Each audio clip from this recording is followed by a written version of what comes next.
दोस्तों ये वीडियो जल्द से जल्द देख लो इससे पहले कि ये वीडियो हट जाए या फिर टी सीरीज मुझ पे कोई बैन लगा दे। तो मुझे ऐसा क्यों लगता है कि टी सीरीज मुझे बैन कर देगा, क्योंकि मैं आपको वो सच बताने वाली हूँ जो होता सभी के पास है, सब छुपा के रखते हैं।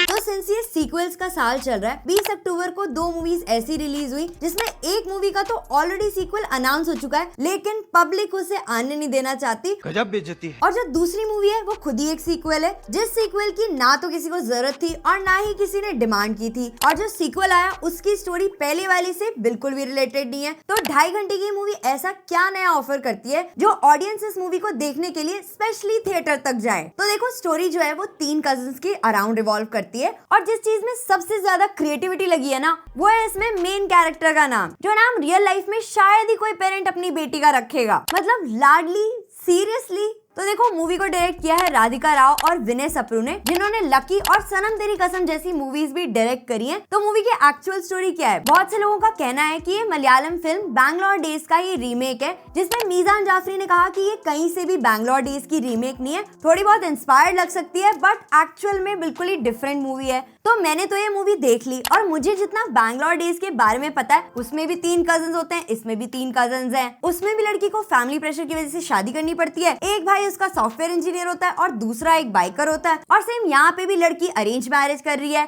उसका एक भाई एक कॉर्पोरेट जॉब कर रहा है और दूसरा भाई एक रेसर है। इधर भी लड़की अपनी मैरिटल लाइफ में प्रॉब्लम झेल रही है और सेम दोनों भाइयों को प्यार होता है। एक को उसकी गर्लफ्रेंड चीट कर देती है तो उसका दिल टूट जाता है, और दूसरे को जिससे प्यार होता है वो चल नहीं सकती, एक व्हील चेयर पे होती है। और सेम कॉपी पेस्ट इधर भी है, बस कैरेक्टर्स के नाम थोड़े चेंज कर दिए हैं। बट एक मेजर फैक्टर जो बैंगलोर डेज को यारियां 2 से बिल्कुल अलग करता है, वो है बैंगलोर डेज की सही कास्ट, उन एक्टर्स की परफॉर्मेंसेस और उस स्टोरी के ओवरऑल इमोशंस। जबकि इमोशन के नाम पे हमें दिव्या खोसला कुमार से सिर्फ यही मिला है।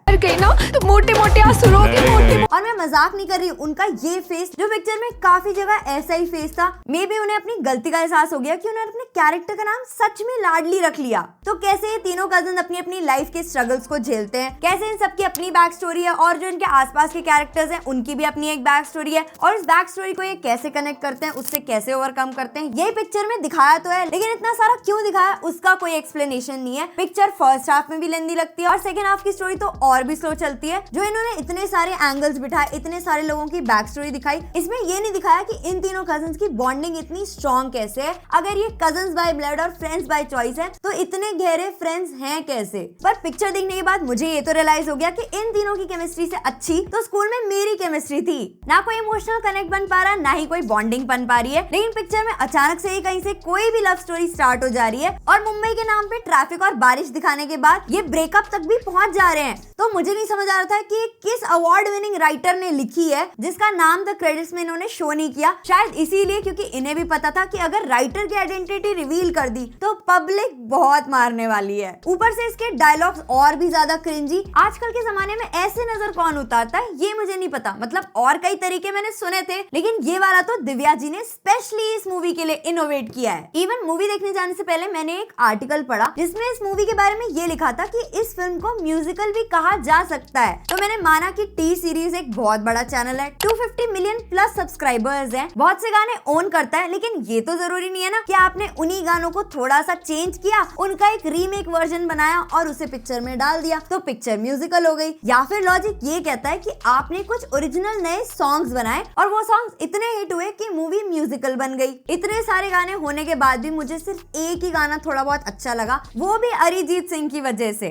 तो कोशिश तो इन्होंने की थी इसमें थोड़ा सा रोमांस डाले, थोड़ी फ्रेंडशिप डाले, थोड़ा ड्रामा डाले, थोड़ा एक्शन डाले, लेकिन रोमांस के नाम पे ये एक्सप्रेशनलेस केमिस्ट्री देखने के लिए मिलती है दिव्या कुमार और यश दास गुप्ता के बीच में। और जो पर्ल का कैरेक्टर है, उनकी लव स्टोरी कब शुरू होती है, क्यों शुरू होती है और कब खत्म हो जाती है वो भी कुछ नहीं पता चलता। और जो इसमें मीजान का कैरेक्टर है, स्टार्टिंग में मुझे लगा कि हाँ यार एक टफ गाय का रोल होगा, हो सकता है कि एक अच्छा परफॉर्मेंस देखने के लिए मिल जाए, लेकिन ना तो उनका ही परफॉर्मेंस स्टैंड आउट करा, ना ही उनकी को स्टार अनस्वरा राजन का परफॉर्मेंस मुझे इतना हिट किया। इवन मूवी में एक और फीमेल कैरेक्टर ऐसी थी जिसको बहुत कम स्क्रीन टाइम मिला, लेकिन मैं देखते के साथ पहचान गई कि यार ये तो ये लड़की है।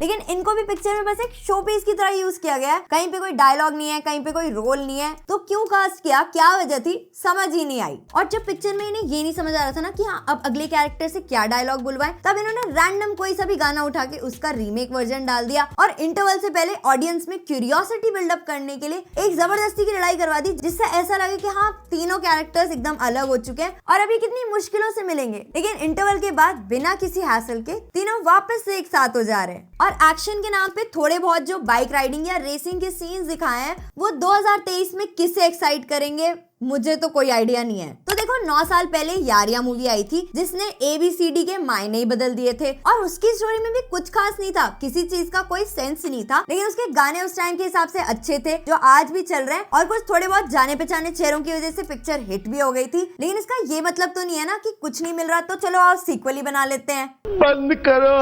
तो देखो दिव्या जी, मैं मानती हूँ कि आपने 20 म्यूजिक वीडियोस डायरेक्ट कर ली हैं, एक पिक्चर भी डायरेक्ट कर ली है, कुछ म्यूजिक वीडियोस में आप खुद भी नजर आए हो, लेकिन इसका ये मतलब तो नहीं है ना कि टी सीरीज और जनता ने आपको ये हक दे दिया है कि आप जो चीज जैसे चाहो वैसे कर सकते हो और फिर आप ऑडियंस से एक्सपेक्ट करो कि वो इस चीज को एक्सेप्ट भी करे और आपको आपके काम का क्रेडिट भी दे। क्योंकि जिसने भी बैंगलोर डेज देखी होगी ना, वो अगर ये पिक्चर देखने चला गया तो वो यही बोलेगा जो इसमें आया। और भले इस मूवी के डायरेक्टर राधिका राव और विनय सप्रू हैं, लेकिन पूरी मूवी में ऐसा ही लगता है कि सारा का सारा फोकस जो है वो दिव्या खोसला कुमार पे है और पूरी पिक्चर ऐसी लगती है कि टी सीरीज की छोटी छोटी म्यूजिक वीडियोस हैं जिनको जोड़ के एक पिक्चर बना के आपके सामने रख दिया है। तो देखो अगर चीटिंग करी है तो एटलीस्ट एक्सेप्ट करने की हिम्मत रखो कि हाँ भाई हमने बैंगलोर डेज का ही रीमेक बनाया है और हमसे वो छुपाने के चक्कर में अच्छा नहीं बना है। और हाँ दिव्या जी, आप एक्टिंग से प्लीज दूर रहो, डायरेक्शन कर लो, वो शायद फिर भी अच्छा आउटकम दे दे, उससे टी सीरीज का बहुत भला हो जाएगा। तो ये मूवी नेचुरली थोड़े टाइम बाद जियो सिनेमा पे भी आ जाएगी, लेकिन ओवरऑल मेरी अब भी एडवाइस है कि अगर आपने यारिया मूवी देखी हुई है तो आप इस मूवी को टोटली स्किप कर दो। अगर पहली वाली यारिया नहीं देख रखी तो यारिया 2 देखने की भी कोई जरूरत नहीं है। अपने 2.5 घंटे बचाओ, कहीं और किसी और काम में लगाओ, फैमिली के साथ ही टाइम स्पेंड करना है तो उन्हें कहीं घुमाने के लिए ले जाओ। और अगर कुछ मीनिंगफुल कंटेंट देखना है, वीडियो पसंद आई है तो वीडियो को लाइक करो, चैनल को सब्सक्राइब करो सो दैट हम जल्दी मिल सके नेक्स्ट इंटरेस्टिंग सी वीडियो में। तब तक के लिए